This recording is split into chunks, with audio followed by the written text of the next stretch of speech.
Programme मद्दे मुकाबिल में खुशामदीद। मैं हूं रबिया इसरम, मेरे साथ मौजूद है रऊफ क्लास्ट्रा। और आज के प्रोग्राम में जिन टॉपिक से हम बात करेंगे उसमें सबसे पहले इमरान खान के जेल में 300 दिन मुकम्मल। जेल में बानी पीटीआई के साथ अब तक कौन कौन सी शख्सियात ने मुलाकातें की, बानी पीटीआई को क्या क्या सहूलियात मिली हुई हैं और वो कौन सी सहूलियात से महरूम है। अहम तफसीलात जानेंगे सीनियर सहाफी जाहिद गिशकोरी से, जो आज के प्रोग्राम में हमारे साथ मौजूद होंगे। इसके अलावा बात करेंगे एनर्जी सेक्टर पाकिस्तान में बेलगाम, हुकूमत बेबस, वजीर आजम शहबाज शरीफ ने सरप्लस बिजली खपाने का प्लान तलब कर लिया। वाफिर बिजली हुकूमत के लिए दर्द सर बन गई। वजीर खजाना का एनर्जी सेक्टर में बड़ी सर्जरी का इंदिया, सोलर इंडस्ट्री को तरक्की देने का फैसला। क्या हुकूमत सोलर पावर सिस्टम को अवाम की दस्तरस में करके एनर्जी क्राइसिस का खात्मा कर सकेगी? खुसूसी गुफ्तगू करेंगे सीनियर सहाफी सुहेल इकबाल भट्टी, जो हमारे साथ आज के प्रोग्राम में मौजूद होंगे। अभी हम वेलकम करेंगे इन्वेस्टिगेटिव जर्नलिस्ट है जाहिद गिशकोरी साहब उनको। अस्सलाम वालेकुम जाहिद गिशकोरी साहब। जी वालेकुम सलाम। जाहिद गिशकोरी साहब, आपको वेलकम करेंगे। आपकी ये खबर है और आपकी इसके ऊपर काफ़ी आपने रिसर्च भी किया है। ये जो 300 दिन मुकम्मल हुए हैं बानी पीटीआई के जेल में, इसकी क्या सूरत हाल रही, क्या डिटेल्स हैं इसके हवाले से आपके पास?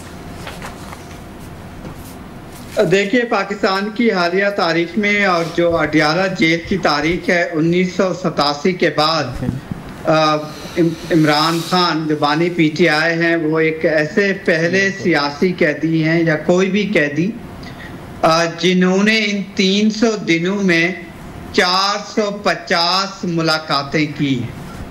यानी कि हर दिन, ऑलमोस्ट हर दिन उन्होंने किसी से मुलाकात की है और उनको मजमूई तौर पर 115 मुख्तलिफ शख्सियात जो हैं वो जेल में मिलने के लिए गई। तो इसका मतलब है कि वो जेल में जो उनको पहले से फैसिलिटीज़ हैं मिलने की, अगर आप पिछले 3 महीने का देख लें और बिलखसूस जब इलेक्शन हो रहे थे फरवरी और मार्च के महीने में, तो उनकी वहाँ पर 75 शख्सियात से कोई 90 से ज़ायद मीटिंग हुई 2 माह में। तो ये एक बताया जा सकता है कि किस तरीके से उनको मिलने जुलने में और अपनी सियासत चलाने के लिए या पार्टी के मामला देखने के लिए जेल में एक्सेस हासिल रही है, रसाई रही है पीटीआई के कानूनी मुशीरों की, सियासतदानों की, पीटीआई के टिकट पर जिन्होंने इलेक्शन कॉन्टेस्ट किया है।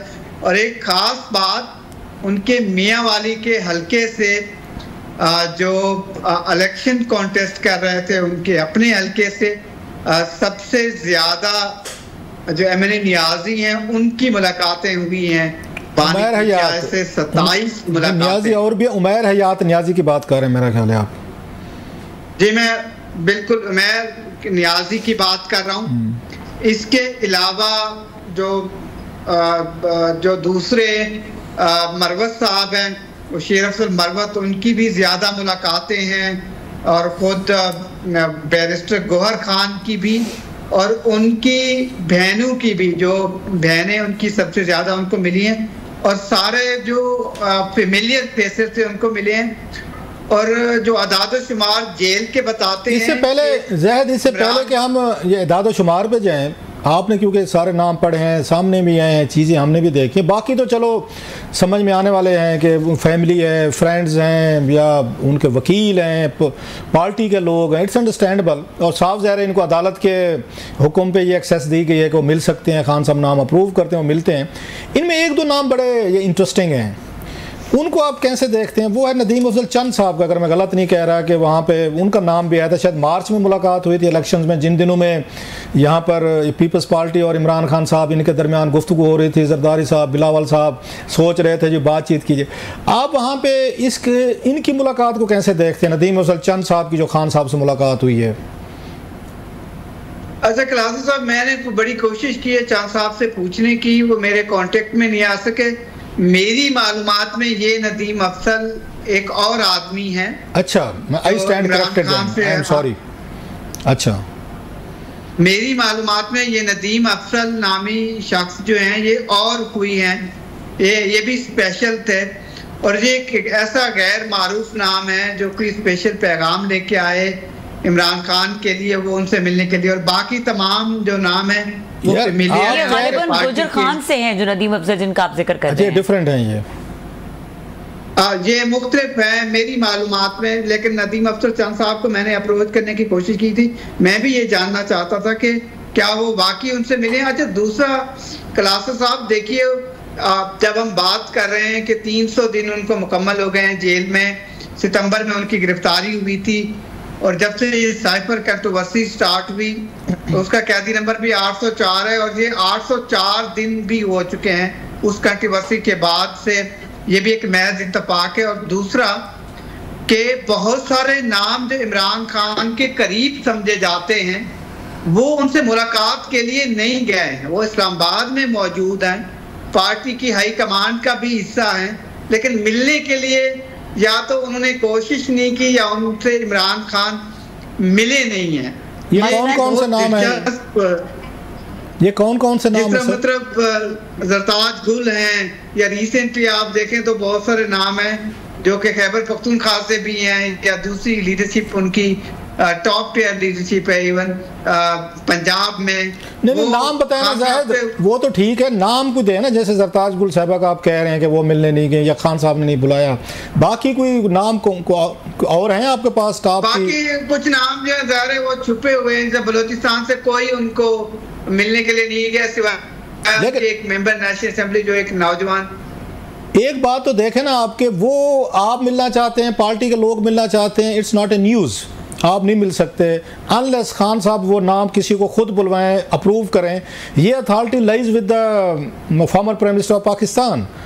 कोई आप मिलना चाहते हैं, मैं चाहता हूं कोई और, वो तो नहीं करेंगे अनलेस। सो उनको ब्लेम कर सकते हैं हम जो लोग नहीं मिलने गए या नहीं मिल सके उनसे, कि जब तक खान साहब ना बुलाएं उनको। और मुझे ये भी इतला है, मैं आपकी बात काट रहा हूँ, मुझे ये भी पता है कुछ लोग मिलने गए थे, अच्छा कहाँ से मिलने गए थे, और अदरवाइज जो जेल में एक पूरा वो तैयार होता है कि कौन मिलने के लिए जाता है, या जुमेरात का एक बाकायदा मखसूस दिन होता है, उनको तो बाकायदा एक्सेस भी दी जाती रही है। 117 ऐसी शख्सियात हैं जो पार्टी के वर्कर भी हैं या दूर दराज के उनके फैंस भी हैं, वो इमरान खान से मिलने के लिए आए थे, लेकिन उनको खान साहब ने मिलने का कोई अपनी इजहार नहीं किया। यानी कि वो डिपेंड करता है जो कैदी मौजूद है जेल में, तो वो मिलना चाहता है कि नहीं। लेकिन एक please correct me if I am wrong, एक नंबर की भी तो है ना कि इतने नंबर से खान साहब मिल सकते हैं। मैं गलत नहीं कह रहा, प्लीज आप मुझे ठीक कीजिएगा। 6 लोगों से मिल सकते हैं खान साहब मीटिंग वाले दिन, जो उनका एक मखसूस है। 6 से ज़्यादा तो शायद इजाज़त नहीं है, तो मुझे याद पड़ता है, या इससे ज़्यादा हैं तो आप बताएं। सो खान साहब कितने लोगों को मिल सकते हैं? बहुत सारे लोग जाते हैं उनको तो 14 इमरान खान को तो 14 लोग भी वहाँ मिले हैं, एक दिन में मिले हैं, इससे भी ज्यादा मिले हैं। उनकी इंटरेक्शन अगर मैंने आपको बताया कि जो 450 मीटिंग्स हैं, 115 या 16 मुख्तलिफ इंडिविजुअल्स हैं, उनकी मैराथन मीटिंग उनके साथ हैं, तो एक दिन में कई मीटिंग्स और दर्जन से जायद शख्सियात उनसे मिली हैं। तो ये कहना गलत होगा कि उनको एक्सेस नहीं दी गई, मिलने नहीं दिया गया, और टेलीफोनिक उनके राब्ते भी रहे हैं। जिस तरह से 2 दफा उनके बेटू ने उनसे बात करने की कोशिश की टेलीफोन के जरिए, वो आना भी चाहते थे, पैगाम भी पहुंचाया गया इमरान खान को, लेकिन ड्यू टू सिक्योरिटी रीजंस उनको मना किया गया कि वो पाकिस्तान ना आए। और इस तरह की कुछ सोर्स रिपोर्ट्स थी, शायद पाकिस्तान की गवर्नमेंट भी नहीं चाहती थी कि कोई ऐसा सिक्योरिटी रिस्क को उनको मिलने के लिए उनके बच्चों को मिलने दिया जाए। लेकिन एक अहमद मुज्तबा ने भी उनसे मिलने की कोशिश की, जो बुशरा बीबी के भाई हैं, वो भी खान साहब शायद नहीं मिले उनसे, ये सिक्योरिटी रीजन थी या जो भी। मजीद मैंने इस पे काम नहीं किया कि वो मिलना क्यों चाहते थे, क्या वजह थी। ये पहले की बात है जब बुशरा बीबी अभी अडियाला में नहीं गई थी। उसके बाद से ये बताइएगा बुशरा साहब, आप क्योंकि वो भी जेल में हैं, वहाँ पे उन्होंने खुद पटिशन करके उन्होंने कहा मुझे बनी गाला से वहाँ पे शिफ्ट किया जाए, कोई उनके मुलाकातियों की कोई फरिस्त भी सामने आई है? कोई उनसे लोग भी मिलने जाते हैं, पार्टी के, फैमिली के, वकील या दीगर लोग, उसकी कोई आपने सुन ली हो कि या वो किसी से नहीं मिलती, महज अपने वकील से जो भी मिलना हो अदालत में बात कर लेते हैं, she is not meeting anyone? वैसे भी वो कहा जाता है प्राइवेट किस्म की पर्सन थी, बहुत उनका कम इस तरह के सोशल उनका कंटेक्ट से, तो कोई उनसे भी कोई मुलाकात, मेल मुलाकात को पता चला कोई आपको कोई जेल हुकाम से? किसी ने उनको विजिट भी किया? जी, उनकी वकला तो उनसे मिलते रहते हैं, फ्रीक्वेंटली मिलते हैं। जब मुख्तलिफ 190 मिलियन पाउंड का केस था उस दौरान मीटिंग्स में। लेकिन इमरान खान की जो बहनें हैं उन्होंने शायद मेरे ख्याल में एक दफ़ा मिलने की कोशिश की थी, या इस तरह का एक माहौल पैदा हुआ था कि शायद उनसे उनको कोई पैगाम पहुंचाना था या क्या था, लेकिन वो नहीं मिल सकी, मिली नहीं है, या वो मिलना नहीं चाहती थी। इसके अलावा उनके भाई ने कोशिश की थी पिछले हफ्ते उनसे मुलाकात करने की, शायद उसको मेरे ख्याल में इजाज़त मिल गई थी, कंफर्मेशन नहीं आई। मेरे ख्याल में अहमद मुश्तबा को इजाज़त मिली थी मिलने के लिए। बाकी टेलीफोनिक कांटेक्ट वो चाहती थी क्योंकि उनकी अम्मी की तबीयत बहुत ख़राब है और वो 84 साल उनकी उम्र है कम अज़ कम, और वो यूएई में मुकीम है अपनी बेटी के साथ जो कि मरियम रियाज भट्टू हैं। वो शायद चाहती थी कि कोई टेलीफोन पे बात हो, लेकिन इस तरह का जेल हुकाम ने कोई टेलीफोनिक कांटेक्ट उनको नहीं करने दिया है। और वो बनी गाला से अडियाला खुद आना चाहती थी क्योंकि वहाँ तो एक सिक्योरिटी थ्रेट भी शायद था, आइसोलेशन एक किस्म की थी, और उसके लिए बड़ा मुश्किल था कि वो वहाँ रहें। लेकिन मीनवाइल खान साहब की बुशरा बीबी से मुलाकातें हुई हैं 3 यहाँ अडियाला जेल में बाकायदा तौर पर, जो कि एक मिलने की इजाज़त भी होती है। तो उनको तमाम तर सहूलियात भी वैसी हैं जिस तरह खान साहब की हैं। उनके अकाउंट्स में पैसे भी काफ़ी ज़्यादा हैं जिस तरह इमरान खान के हैं। और दोनों आपने लाइटर नोट उनके बैंक अकाउंट और पैसे भी चेक कर रखे हैं कि किस किस के अकाउंट में कितने पैसे पड़े हैं? कितने जालिम आदमी हैं आप? नहीं, देखिए कलाम साहब, 7000 से लगभग कैदी मौजूद हैं अडियाला जेल में, और इनमें से अगर मैं आपको बताऊं, आपको हैरानगी होगी कि 7000 में से तो सिर्फ 300-350 कैदियों के टोटल अकाउंट्स हैं, जो कि बैंक भी बता देता हूं आपको, पंजाब बैंक की एक ब्रांच है जो कि अडियाला जेल के बिल्कुल चले। हमें ज़्यादा डिटेल नहीं चाहिए, मेरा ख्याल है एक प्राइवेसी का हम उसकी रिस्पेक्ट करते हैं उनके, कि किस किस ने कितने पैसे रखे हुए हैं, सारी चीज़ें की हुई हैं। No, coming to the point, इस पे आ जाते हैं ज़रा कि ये खान साहब ने तो यहाँ पे ये कहा, सुप्रीम कोर्ट में भी जब अपेयरेंस हुई उनकी, या उनके वकीलों ने भी कहा, बल्कि खुद कहा, पहली दफ़ा हमने सुना, उन्होंने कहा जी मुझे तो आइसोलेशन में रखा जाता है, मैं तो कैद तन्हाई में हूँ, मुझे तो उन्होंने वो क्या कहते हैं, फांसी वाला क्या कहते हैं, वो डेथ सेल उसमें रखा हुआ है। तो ये आप बता रहे हैं कि इतने लोगों से उनकी मुलाकातें हुई हैं, दर्जनों लोग भी एक एक दिन में मिलते रहे हैं, तो ये फिर ये आइसोलेशन वाली बात, कैद तन्हाई वाली बात, इसमें कितनी सच्चाई है? क्योंकि अब खान साहब को भी ये बात अप्रिशिएट करनी पड़ेगी, he is a former prime minister of Pakistan, बहुत पॉपुलर आदमी है, उनके भी दोस्त दुश्मन है। खुदा ना खासा उनको बैरक में तो नहीं रखा जा सकता जहाँ पे 30-40 कैदी और भी बैठे हों और खान साहब का भी बिस्तर साथ में लगा हुआ हो। सिक्योरिटी रिस्क हैं, हैजर्ड्स हैं, उनकी जान को भी खुदा ना खासा कोई खतरा हो सकता है। तो खान साहब का क्या उनका कंसेप्ट है कि मुझे कैद तन्हाई में रखा हुआ है और मुझे कोई अगर सोशल लाइफ होनी चाहिए मेरी, कि मुलाकातें मेरी कैदियों से होनी चाहिए या बाहर के लोगों से अगर होनी है, वो तो आप बता रहे हैं, या वो चाहते हैं मेरी डेली बेसिस पे मुलाकातें होनी चाहिए, हफ्ते में एक दिन की बजाय? जरा इस पे थोड़ी रोशनी डालेंगे आप? कलाम साहब देखिए जेल हमेशा जेल होता है, उसका कमरा भी छोटा सा है, ये बात सही है। ये नॉर्मल कैदियों से मैक्सिमम जितना रिलीफ मिल सकता है उसको दिया गया है। 2 कमरे खाली करा के एक हॉल बनाया गया है, बाकी कमरा आपने देख लिया, बिल्कुल वही कमरा है जो 8x8 का, ये भी बड़ा कमरा है। उसका ये मतलब नहीं है कि आप पूरी जेल में, इतनी बड़ी जेल में आप फ्री वॉक कर सकें। बाकी कुछ पिक्चर्स सोशल मीडिया पे आई थी कि उनको ये ट्रीटमेंट दी गया अपना मरियम नवाज को या नवाज शरीफ वगैरह को, ऐसा नहीं है। जितने भी कैदी अडियाला की रिसेंट हिस्ट्री में, अगर आप बड़े हाई प्रोफाइल, परवेज इलाही साहब थे, या फिर इससे पहले शहबाज शरीफ या आसिफ अली जरदारी, इवन फरियाल तालपुर, सेम ट्रीटमेंट था। इवन अगर मैं ये कहूँ कि इनको ज्यादा रिलीफ है, और इतनी ये नंबर जो मीटिंग्स हैं, ये रिकॉर्ड है अडियाला जेल की हिस्ट्री में।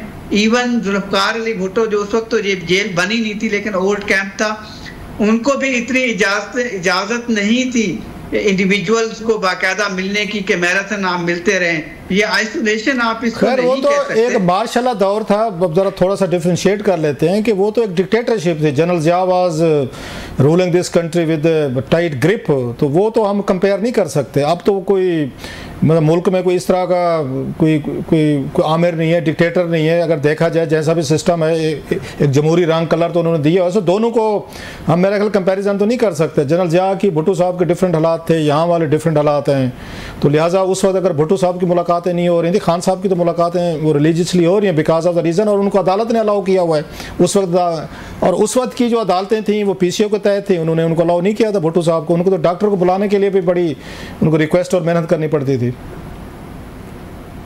नहीं देखिए करासू साहब, अगर आप अदरवाइज देखें, जो मुख्तलिफ दूसरे मुल्कों के शहरी हैं उनको अपनी एम्बेसी स्टाफ जब भी चाहते हैं मिलना चाहते हैं मिल लेते हैं।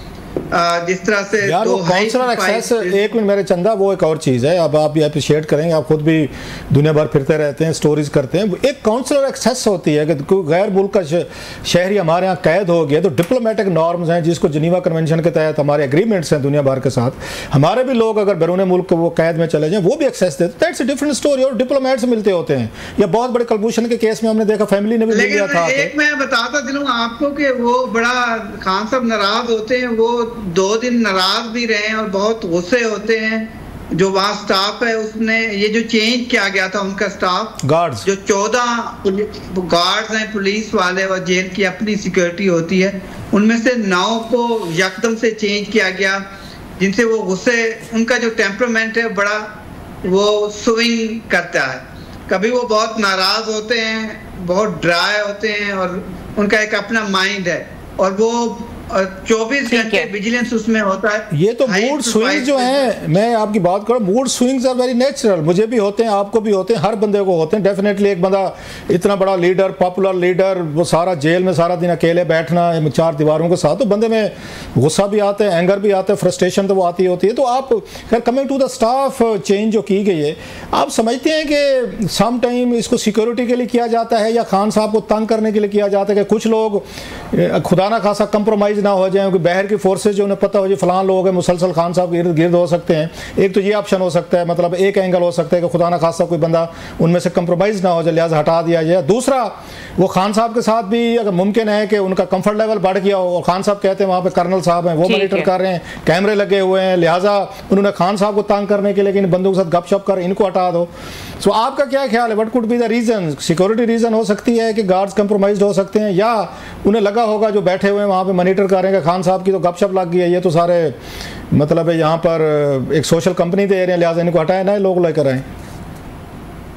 नहीं, खान साहब इतने मिंगल नहीं होते कैदियों में या फिर मिलने जुलने में, या जो सिक्योरिटी कैदियों के साथ तो एक्सपोजर ही नहीं है ना भाईजान, कैदियों के साथ तो एक्सपोजर नहीं है खान साहब का, वो तो एक अलहदा उसमें रहते हैं ना, उनका आम कैदियों से तो एक्सपोजर नहीं है। We are talking about the jail staff, guards हैं या बाकी अमला जो हम उसकी बात कर रहे हैं। नहीं, वो मिंगल नहीं होते। जिस तरीके से मुझे मालूम है कि शहबाज शरीफ के साथ हो जाते थे या आसिफ अली जरदारी के साथ हो जाते थे, और बड़ी दोस्तियां डेवलप हो गई। इवन मुझे मालूम है कि जब नवाज शरीफ जेल में थे तो नवाज शरीफ की वहाँ पर एक जो कुक थे, नौजवान थे, उनसे काफ़ी अच्छी अंडरस्टैंडिंग हो गई, और समझते थे कि ये अच्छा खाना बनाते हैं।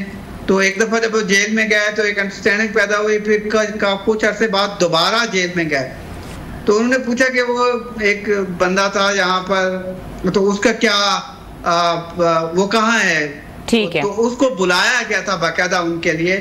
तो ये एक अंडरस्टैंडिंग होती है, समटाइम्स होते हैं। लास्ट कमेंट, वो तो खैर मियां साहब का पता है सबको कि अच्छा खाना के खाना खाने के वो इमरान खान ने किताब लिखना शुरू की है। इमरान खान एक किताब लिख चुके हैं, ऑलमोस्ट वो मुकम्मल है और बड़ी दिलचस्प होगी वो किताब, जिसके तमाम तर पहलू वगैरह वो नोट कर रहे हैं। और जब वो बाहर आएंगे जो उम्मीद की जा रही है, कहा जा रहा है कि शायद वो, ये तो खैर अच्छी बात है, ये तो खैर अच्छी बात है। दुनिया के जितने भी बड़े लोग जेलों में गए हैं, किताबें उन्होंने लिखी हैं, बड़ी अच्छी किताबें वहाँ से निकली हैं। स्पेशली वो इंडियन प्राइम मिनिस्टर नेहरू साहब जो थे, उनकी बड़ी ज़बरदस्त किताबें हैं, बुक्स हैं, इंदिरा के नाम लेटर्स हैं, डिस्कवरी ऑफ इंडिया है, अपनी ऑटोबायोग्राफी लिखी है उन्होंने। सो खान साहब इस मामले में तो बिल्कुल ठीक कर रहे हैं, किताबें पढ़ भी रहे हैं और किताबें लिख भी रहे हैं। बहरहाल एनीवे बहुत शुक्रिया सर जी, बहुत शुक्रिया, thank you very much. Zahid Gishkori हमारे साथ एक्सक्लूसिव डिटेल्स कुछ शेयर कर रहे थे और यहाँ पे वक्त हुआ है ब्रेक का। ब्रेक के बाद हमारे साथ सुहेल इकबाल भट्टी साहब मौजूद होंगे, उनसे हम बात करेंगे जो एनर्जी सेक्टर है और इसके बारे में जो ये गवर्नमेंट है, खासतौर पर जो वज़ीर ख़जाना है, उन्होंने कुछ इस तरह की बात की कि एक सर्जरी, इसकी मेजर सर्जरी होने वाली है। किस हवाले से सर्जरी होने जा रही है एनर्जी सेक्टर की, और एनर्जी सेक्टर पर जो लाखों डॉलर खर्च हो रहे हैं ये किस तरीके से काबू में आ सकते हैं, इसके ऊपर बात करेंगे। ब्रेक के बाद हमारे साथ रहिए।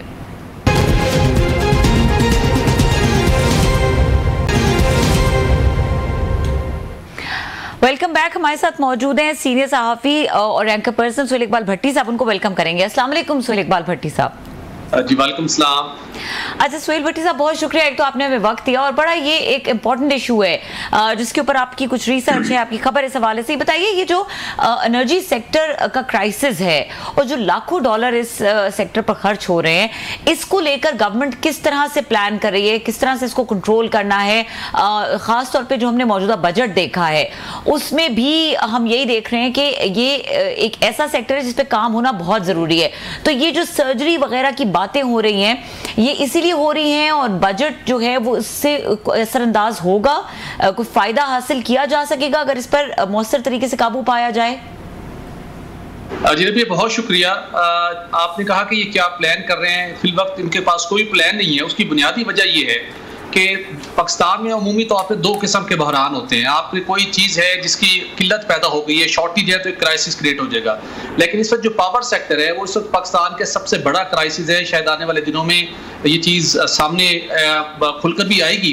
ये जो इस वक्त क्राइसिस है पावर सेक्टर का, वो एक्सेस जनरेशन कैपेसिटी की वजह से है। मतलब बिजली की बहुतात, बिजली की पैदावार सलाहियत की इतनी कसरत हो चुकी है कि वो हम यूटिलाइजेशन बहुत कम है। हमारी जो इंस्टॉल्ड कैपेसिटी है वो 43,000 मेगावाट हो चुकी है। 16,000 मेगावाट बिजली सरप्लस है। बहुत से पावर प्लांट्स को बंद रखना पड़ रहा है और ये सारा कारनामा है जो नून लीग की गवर्नमेंट है। 2013 के दौरान इन्होंने आती एक पॉलिसी दी और उसके बाद उन्होंने ये नहीं सोचा कि कमिंग ईयर्स में कितनी हमारी ज़रूरत होगी, कितने पावर प्लांट्स पुराने जो है वो उनकी लाइफ टाइम कंप्लीट होगा, कितनी हमें डिमांड होगी। उन चीज़ों से हट के इन्होंने धड़ाधड़ प्लांट्स लगाए। उसकी वजह थी क्योंकि पाकिस्तान के अंदर कुछ सेक्टर्स ऐसे हैं जहाँ पे क्राइसिस के अंदर बहुत से तगड़े ग्रुप्स और उसके अंदर कुछ हुकूमती शख्सियात की भी उन्हें बैकिंग हासिल होती है। उनके लिए बहुत बड़ी अपॉर्चुनिटी है। तो ये अपॉर्चुनिटी वो अपनी ख़त्म नहीं करना चाहते। इस क्राइसिस के अंदर बहुत से लोगों की, बहुत सी कंपनीज की उनकी सॉवरेन गारंटीज थी। वो पैसा माजी में भी बनाया, अभी भी बना रहे हैं। 2015 में यूनुस ढागा साहब सेक्रेटरी पावर थे, उन्होंने प्राइम मिनिस्टर को खत लिखा कि खुदा के लिए मजीद पावर प्लांट्स मत लगाइए, फौरी तौर पर सिलसिला रोक दीजिए, पाकिस्तान कैपेसिटी ट्रैप में चला जाएगा। 4 दिन बाद उसको फवाद साहब और नवाज शरीफ साहब ने उनको उसके उहदे से हटा दिया था कि इन्होंने ये खत लिखने की जुर्रत कैसे की। और आज उसी हम कैपेसिटी ट्रैप के अंदर हैं। जो हमारी इस वक्त कैपेसिटी पेमेंट है वो नेक्स्ट फिस्कल ईयर में वो तकरीबन 2,800 अरब तक चली जाएंगी, जो कि पिछले 4 साल पहले तक वो सिर्फ 600 अरब तक थी। सुहेल जरा एक मिनट रुकिएगा, आम आदमी को जरा समझाने दें। आम आदमी इस टेक्निकल चीज़ को शायद उसको थोड़ा एक्सप्लेन करने दें।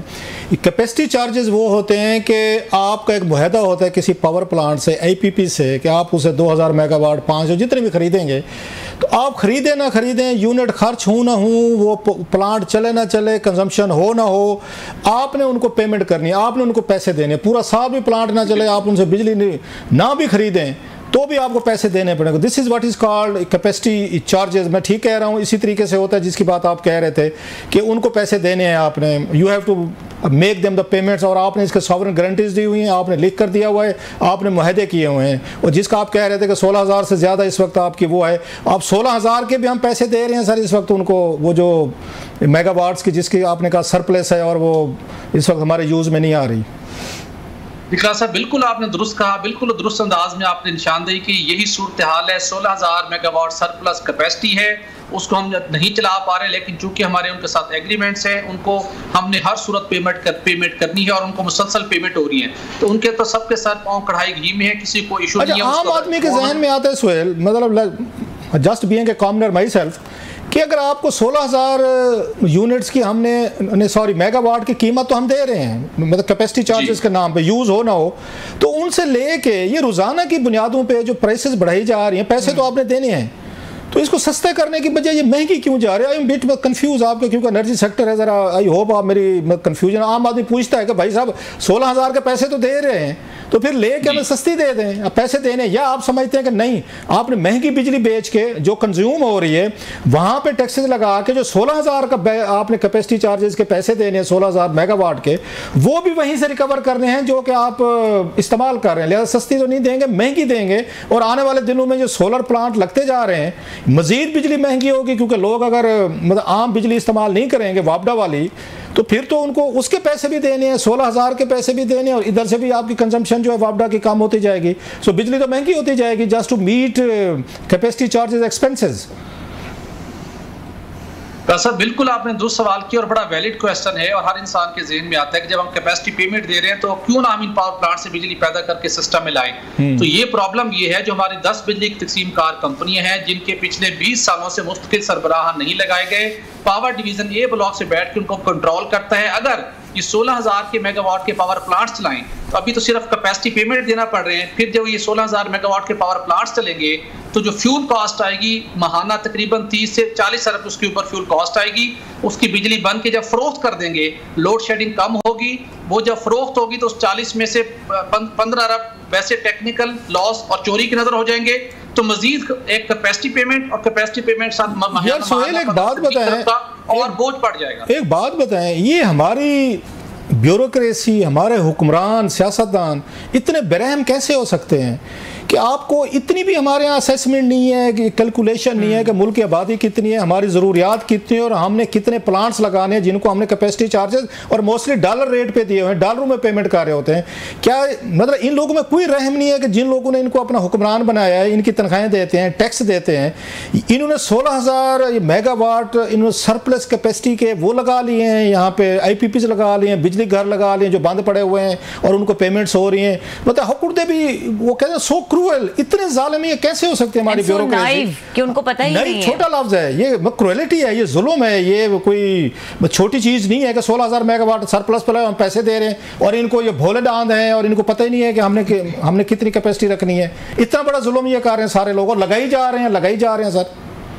खासा आपने बिल्कुल दुरुस्त कहा, और ये जो आपने कहा है ना कि इनकी ये बाकी बहुत बड़ा जुल्म है। आप 16,000 मेगावाट हम परेशान होकर बैठे कि सरप्लस हो चुके हैं, अगले 4 से 5 सालों में 8,000 मेगावाट मजीद जो एग्रीमेंट हम कर चुके हैं, power plants under construction phase में है, 7 से 8,000 मेगावाट मजीद सिस्टम में ऐड हो जाएगी। अब मसला सिर्फ ये है कि सिर्फ एक शख्स जो ये जो मसला है, यूनिस ढाका जो साबिक सेक्रेटरी पावर रहे हैं, अभी निगरान गवर्नमेंट में वजीर खजाना सिंह भी थे, उनको बुला के कौम के सामने उनका एक बयान ले ले और पूरी मंजर कशी कर देंगे किस बेहिसी के साथ कैपेसिटी ट्रैप में पाकिस्तान को डाला गया। सिर्फ यही नहीं बल्कि जो यहाँ पर मामला है, जो मैंने कहा कि जो हमारी 10 तकसीम कार कंपनी है क्लास साहब, ये 3,400 अरब सालाना का ये कारोबार करती है जो बिजली बेचती हैं।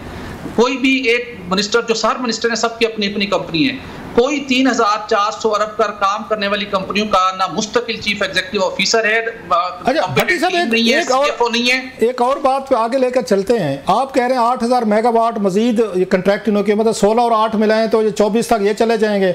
उधर से लोग बड़ी तेजी से बिजली महंगी होने की वजह से सोलर पे जा रहे हैं, वहां से भी आपकी मतलब जो आपकी डिमांड है एक नेशनल ग्रिड से ले रहे हैं वो भी कम होना शुरू हो जाएगी और लगता है आने वाले 4-5 सालों में तो बड़ी मतलब ड्रास्टिकली नीचे जाएगी। सो ये मिल मिला के 30-35 हज़ार ये सरप्लस हो जाएगा मेगावाट जिसके आप पैसे दे रहे होंगे आप उनको। क्या इसकी वजह ये तो नहीं है कि यहाँ पे हमारी पॉलिटिकल एलीट है, ब्यूरोक्रेटिक भी है, इन्होंने फ्रंट मैन बना के खुद IPPs लगाए हुए हैं, इनका शेयर है उनमें, वो बैरून मुल्क इन्होंने ऑफशोर कंपनियां बना के आगे फ्रंट पे कुछ और कंपनीज हैं, पीछे ये लोग बैठे हुए हैं। सो पैसा डॉलर्स ये रेट सारा इनके अपनी जेबों में जा रहे हैं। That's the reason they are being so ruthless कि इनके अपने IPPs में शेयर्स हैं इनके बहुत सारे, जो हमारी रूलिंग लीड बैठी हुई है।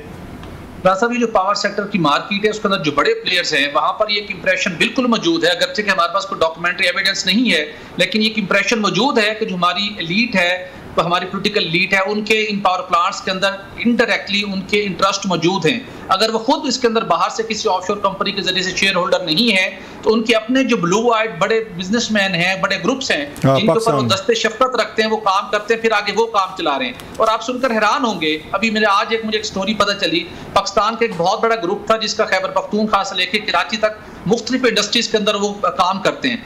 सिर्फ एनर्जी क्राइसिस की वजह से, जो एनर्जी मौजूद है लेकिन महंगी और दे नहीं पा रहे, उन्होंने पाकिस्तान से अपना मजीद बिजनेस एक्सपेंड करने की बजाय वो सऊदी अरब चले गए। सऊदी अरब में लोग नॉर्मली नहीं जाते बिजनेस करने के लिए, वहां पर जाकर उन्होंने एक बहुत बड़ी फैक्ट्री लगाई है। मैंने पूछा वजह क्या है, वहां के कहा जी कि फिक्स रेट में पाकिस्तानी रुपए में 13 रुपए फी यूनिट बिजली है, 2% इंटरेस्ट रेट है, और उसके बाद अनइंटरप्टेड उनकी सप्लाई है, और वो 2% इंटरेस्ट रेट पे फाइनेंसिंग भी कर रहे हैं। तो मैं क्यों पाकिस्तान में कारोबार करूं? तो जो लोग फेयर तरीके से काम करते थे उनके इस एनर्जी एक्सपेंसिव होने की वजह से फिर जमहूरियत के बात सुने, या फिर आप अपनी माशत इकॉनमी ठीक कर लें, मुल्क ठीक कर लें, पैसे बना लें, तो फिर बादशाहत वाला सिस्टम ले लें जहाँ पे आपको बोलने की, बात करने की ये आज़ादियाँ नहीं होती, फिर पर्सनल ह्यूमन फ्रीडम वो कंप्रोमाइज्ड होती है, कम होती है। या फिर अगर आपने बोलना है, बातें करनी है, दंगे फसादात, फ्रीडम को एंजॉय करना है, तो फिर ये तो पैकेज है पाकिस्तान में, ऑप्शन है पूरी कौम का है कि वो किस वो सिस्टम के तहत वो प्रॉस्पर करना चाहते हैं या नहीं करना चाहते। वहाँ तो मुनारकी है, इसी वजह से जी। और मैं लास्ट इसमें ऐड कर दूं, इनको अभी तक अंदाजा नहीं हो पा रहा, ये अपने सिस्टम में घूम रहे हैं। ओ भाई साहब, इनको सारे अंदाजे हैं। ये मेहरबानी फरमाएं कि ये भोले हैं, भोलेनाथ हैं, ये मासूम हैं, इनको नहीं पता चलता अभी तक नहीं, ये सब समझते हैं। भोले आप, हम और आवाम है, ये जरा मेहरबानी फरमाएं। ब्रेक लेनी है, इनको भोला ना समझें कि ये भोले हैं, इनको पता नहीं चल रहा, सिस्टम में फंस गए, इन्होंने हमें फंसाया हुआ है। आप हम समझ रहे हैं ये बड़े भोले, ये भोलेनाथ नहीं है। मेहरबानी फरमाएं, ये जरा अपनी परसेप्शन ठीक करें छोटे भाई। भट्टी साहब, आपसे मैं कंक्लूडिंग रिमार्क्स लेती हूँ, ब्रेक का वक्त हो रहा है, ब्रेक के बाद डिस्कशन को यहीं से ज्वाइन करेंगे, हमारे साथ रहिए।